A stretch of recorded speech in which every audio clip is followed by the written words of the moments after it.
தேர்தல் நெருங்கக்கூடிய வேளையில் கட்சிகள் கூட்டணி கணக்குகளில் தீவிரம் காட்டி வருகின்றன. இந்த நிலையில் திமுக கூட்டணியில் இருந்து விசிகவை வெளியே கொண்டுவர எதிர்க்கட்சிகள் முயல்வதாக ஒரு தகவல் கிடைக்கப்பட்டிருக்கிறது.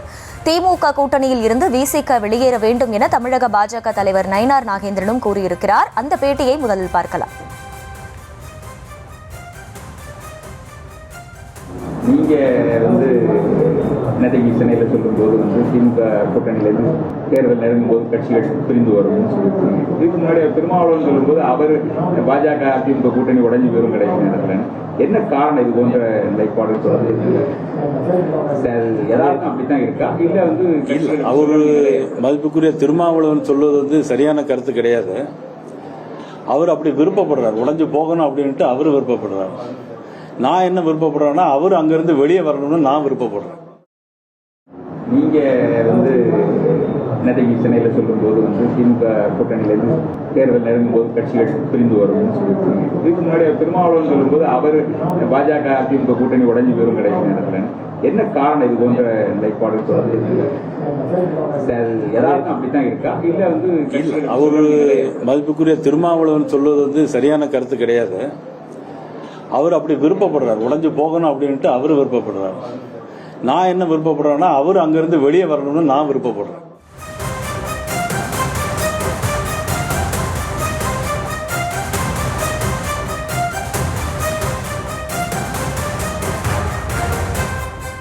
தொடர்ந்து இது பற்றிய விவரங்களோடு இணைகிறார் செய்தியாளர் ராஜேஷ். அவரிடம் பேசலாம். ராஜேஷ், வணக்கம்.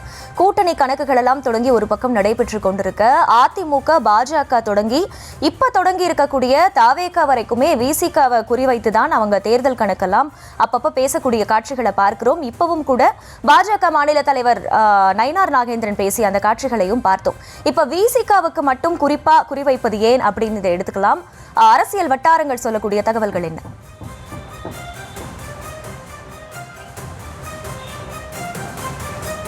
அகிலா, நேற்றைய தினம் நெல்லையிலே நயினார் நாகேந்திரன் பாஜக மாநில தலைவர் நயினார் நாகேந்திரன் பேசும்போது சில விஷயங்களை குறிப்பிடுகிறார். குறிப்பாக திமுக கூட்டணியிலிருந்து விடுதலை சிறுத்தைகள் கட்சி வெளியேற வேண்டும் என்று அவர் சொல்கிறார்.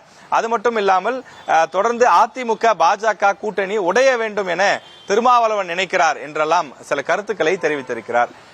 தமிழக அரசியல் வரலாற்றிலே, தமிழக அரசியல் தற்போது இருக்கக்கூடிய கட்சிகளிலே மிக முக்கிய கட்சியாக விசிக இருக்கின்றது. விசிகாவை வைத்துதான் கூட்டணியை நிர்ணயம் செய்யக்கூடிய அளவுக்கு முக்கியமான கட்சியாக விடுதலை சிறுத்தைகள் கட்சி மாறி இருக்கின்றது. நீங்கள் குறிப்பிட்டது போல புதிதாக ஆரம்பிக்கப்பட்ட தமிழக வெற்றி கழகம் விஜய் அவர்களுடைய கட்சியாக இருந்தாலும் கூட விசிகாவை அவர்கள் எதிர்பார்க்கிறார்கள். மாநாட்டில் கூட திருமாவளவனை மனதில் வைத்துதான் அவர் எங்களை விரும்பக்கூடிய கட்சிகள் எல்லாம் வர வேண்டும், அவர்களுக்கு நாங்கள் அதிகாரத்தில் பகிர்வு கொடுப்போம், அதிகாரத்தில் பங்கு கொடுப்போம் என்று பேசியிருந்தார். அவர்களும் ஆட்சியில் பங்கு, அதிகாரத்தில் பங்கு என்ற ஒரு கோரிக்கையை முன்வைத்திருந்தார்கள். எனவே இப்படி இருக்கக்கூடிய சூழலிலே தொடர்ந்து திமுகவில் இருக்கக்கூடிய கூட்டணிகளை உடைக்க வேண்டுமானால் முதலில் விசிகாவை வெளியேற்ற வேண்டும். திமுகவினுடைய வெற்றியை தீர்மானிக்கக்கூடிய சக்தியாக விடுதலை சிறுத்தைகள் கட்சி தான் இருக்கிறது என்பது அரசியல் வட்டாரத்தில் இருக்கக்கூடிய பேச்சாக இருக்கிறது. கடந்த நாடாளுமன்ற தேர்தலில் கூட அதிமுக விடுதலை சிறுத்தைகள் கட்சி வர வேண்டும் என்று நேரடியாகவே முன்னாள் அமைச்சர் ஜெயக்குமார் பலமுறை அழைப்பு விடுத்திருந்தார். பத்திரிகையாளர் சந்திப்பிலும் இது தொடர்பாக பேசியிருந்தார். எனவே அதிமுக கூட்டணியாக இருந்தாலும் தமிழக வெற்றி கழகமாக இருந்தாலும் அங்கு விடுதலை சிறுத்தைகள் கட்சி கட்டாயம் வர வேண்டும் என்று எதிர்பார்க்கிறார்கள். திமுக கூட்டணி இருக்கக்கூடிய கட்சிகளிலேயே விடுதலை சிறுத்தைகள் கட்சிக்கு அதிக முக்கியத்துவம் கொடுக்கப்படுவதாகவும் பேச்சுக்கள் இருக்கின்றது. எனவே இப்படிப்பட்ட சூழ்நிலையில் அதற்கான காரணம் என்ன, ஏன் விடுதலை சிறுத்தைகள் கட்சியினுடைய அந்த முக்கியத்துவம் அதிகரிக்கிறது என்று விசாரிக்கும் போது 234 தொகுதிகளிலும் அவர்கள் தொடர்ந்து கட்சியினுடைய நிர்வாகிகள், கட்சியினுடைய ஆதரவாளர்கள் இருக்கிறார்கள். குறிப்பாக ஒவ்வொரு தொகுதியிலும் குறைந்தது 1000 வாக்கிலிருந்து 50,000க்கும் மேற்பட்ட வாக்குகள் வரை பல தொகுதிகளில் வைத்திருக்கிறார்கள். குறிப்பாக வட மாவட்டங்களில் கூட்டணியை, வெற்றியை தீர்மானிக்கக்கூடிய சக்தியாக விடுதலை சிறுத்தைகள் கட்சி இருக்கின்றது. வட மாவட்டத்தின் கிட்டத்தட்ட ஒரு 70 தொகுதிக்கு மேலே அவர்கள் அதிகமான வாக்குகளை வைத்திருக்கக்கூடிய செல்வாக்கு மிக்க கட்சியாக இருக்கிறார்கள். எனவே அனைத்து கட்சிகளும் விடுதலை சிறுத்தைகளை குறிவைக்கிறார்கள். தங்கள் பக்கம் வந்துவிட வேண்டும், இல்லை என்றால் திமுக கூட்டணியை சிதைக்க வேண்டுமானால் அதற்கு விடுதலை சிறுத்தைகளை திமுகவிலிருந்து வெளியேற்ற வேண்டும் என்று அரசியல் நோக்கர்கள் கருத்து தெரிவிக்கிறார்கள். அதனுடைய ஒரு பார்வையாகத்தான், ஒரு பகுதியாகத்தான் நயினார் நாகேந்திரன் அவருடைய கருத்தும் பார்க்கப்படுகிறது.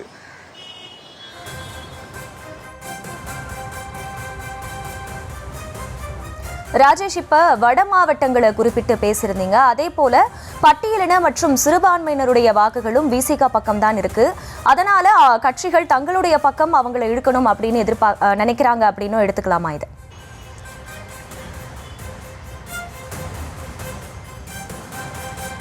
நிச்சயமா இப்ப விடுதலை சிறுத்தைகளை பொறுத்தவரையிலே பட்டியலின வாக்குகளை பெருமளவில் வைத்திருக்கிறார்கள். பட்டியலினத்தில் இருக்கக்கூடியவர்கள் அதிமுக, திமுக போன்ற கட்சிகளில் இருந்தாலும் கூட விசிகாவில் கூடுதலாக இருப்பதாக சொல்லப்படுகின்றது.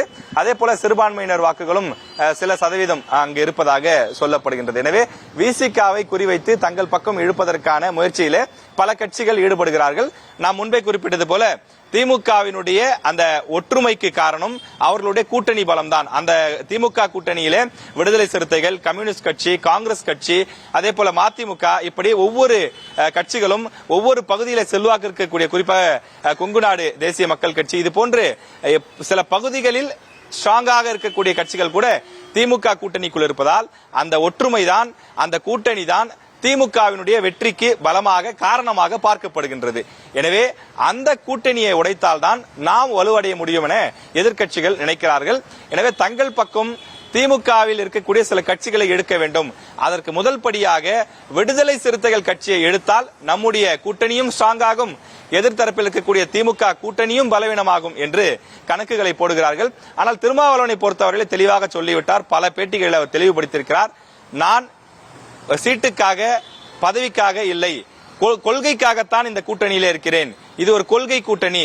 எங்களுக்கு இதே சீட்டு கொடுத்தாலும், குறைவான அளவில் சீட்டு கொடுத்தாலும் அதை பற்றி எல்லாம் எங்களுக்கு கவலை கிடையாது. அதிகமான சீட்டு வாங்கி நாங்கள் என்ன ஆட்சியா பிடிக்க போகிறோம் என்றெல்லாம் கூட திருமாவளவன் 2 தினங்களுக்கு முன்பு பேசியிருந்தார்.